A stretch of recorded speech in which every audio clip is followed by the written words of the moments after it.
बिहार चुनाव को लेकर सियासी सरगर्मियां तेज हो गई हैं। एनडीए ने घटक दलों की समन्वय समिति बना ली है, तो वहीं महागठबंधन की भी 3 बैठकों का आयोजन किया जा चुका है।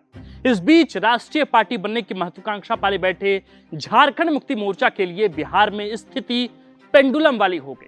दरअसल झारखंड में महागठबंधन के घटक दल कांग्रेस और आरजेडी ने बिहार चुनाव के लिए झामुमो को भाव नहीं दिया है। झामुमो को ना तो बिहार में महागठबंधन की किस सदस्यीय समिति या यूं कहें कि समन्वय समिति में जगह मिली है और न ही किसी भी बैठक में आमंत्रित भर ही किया गया है। झामुमो अभी भी इंतजार की मुद्रा में है कि शायद बुलावा आएगा, लेकिन कार्यकर्ताओं का धैर्य अब जवाब देने लगा है। ऐसे में सवाल है कि क्या झारखंड मुक्ति मोर्चा बिहार चुनाव में अकेले चुनाव लड़ने का फैसला कर सकता है? क्या झामुमो बिहार में अपने प्रत्याशी उतारेगा?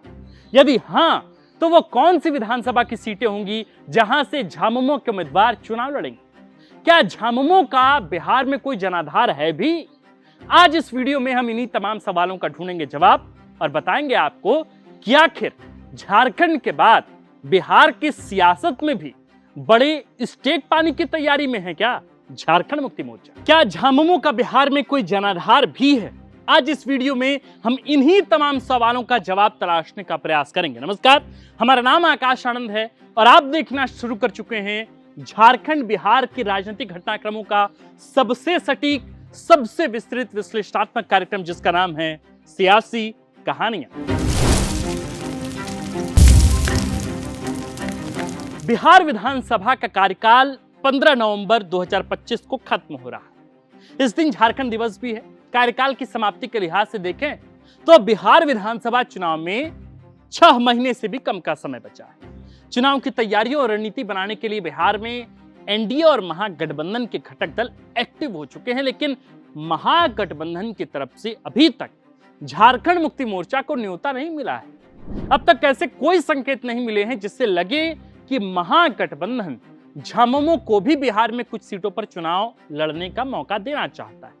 मीडिया रिपोर्ट्स के मुताबिक महागठबंधन की बेरुखी से झामुमो उपेक्षित महसूस करने लगा है और इसके शीर्षस्थ नेताओं में नाराजगी भी।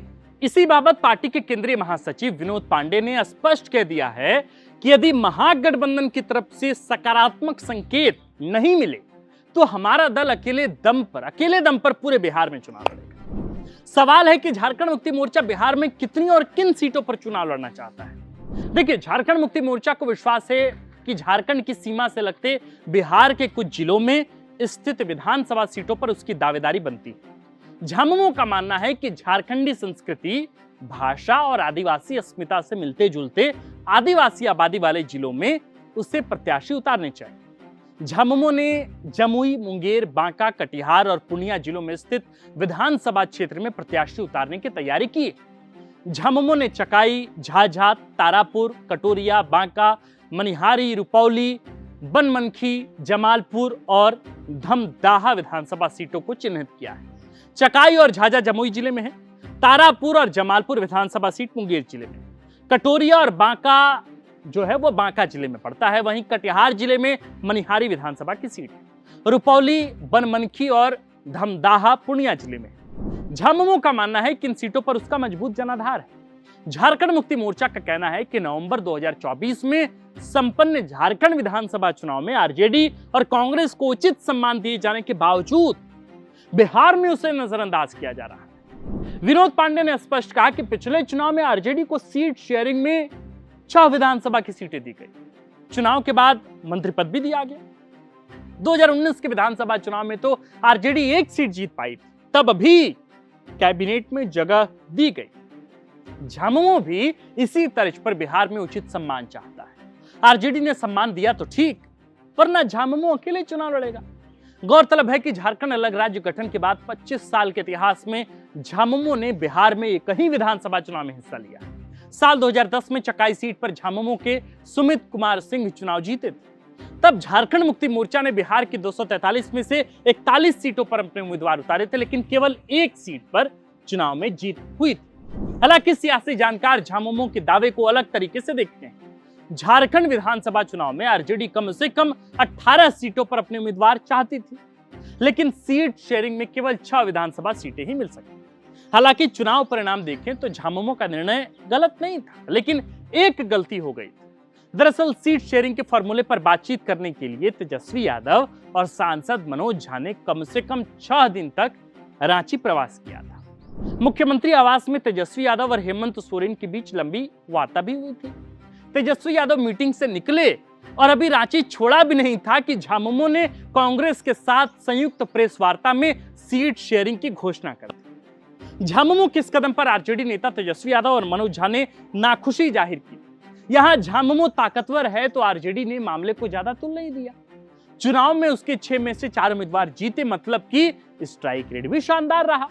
सियासी जानकारों को लगता है कि आरजेडी अब बिहार में झामुमो के साथ वही व्यवहार कर रहा है। कांग्रेस की स्थिति भी झारखंड में महागठबंधन में कमोबेश कमजोर ही रही।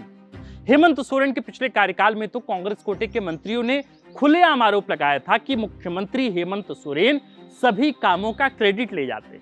यह गिरिडीह के मधुबन में आयोजित कांग्रेस के संकल्प शिविर की बात है, जहां पूर्व मंत्री बन्ना गुप्ता ने कहा था कि सीएम हेमंत सोरेन हमें खत्म कर देना चाहते हैं। वहीं दीपिका पांडे सिंह, जो फिलहाल मंत्री हैं और महागामा से दूसरी बार विधायक निर्वाचित हुई, ने स्पष्ट कहा था कि हमारे कोटे के मंत्री अपने विभाग के मातहत वे कार्यों को भी, या यूं कहें कि कार्यों का भी क्रेडिट नहीं ले पाए।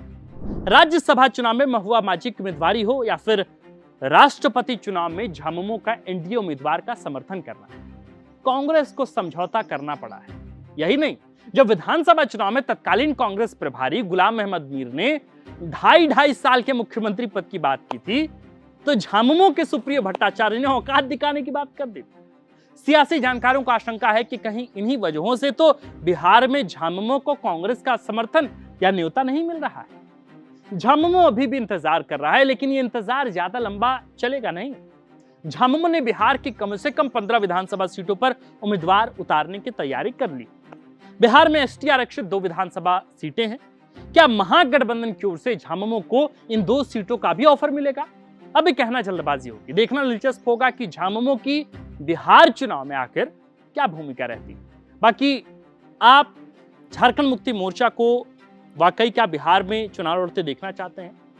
क्या झारखंड मुक्ति मोर्चा के इस बार के स्ट्राइक रेट को देखकर आपको लगता है कि बिहार में पार्टी खूंटे की तरह वहां भी अपने आप को मजबूत कर सकती है, जैसे हाल के चुनाव में झारखंड मुक्ति मोर्चा ने झारखंड में खुद को बहुत अच्छे से स्थापित किया है हेमंत सोरेन और कल्पना सोरेन के नेतृत्व में?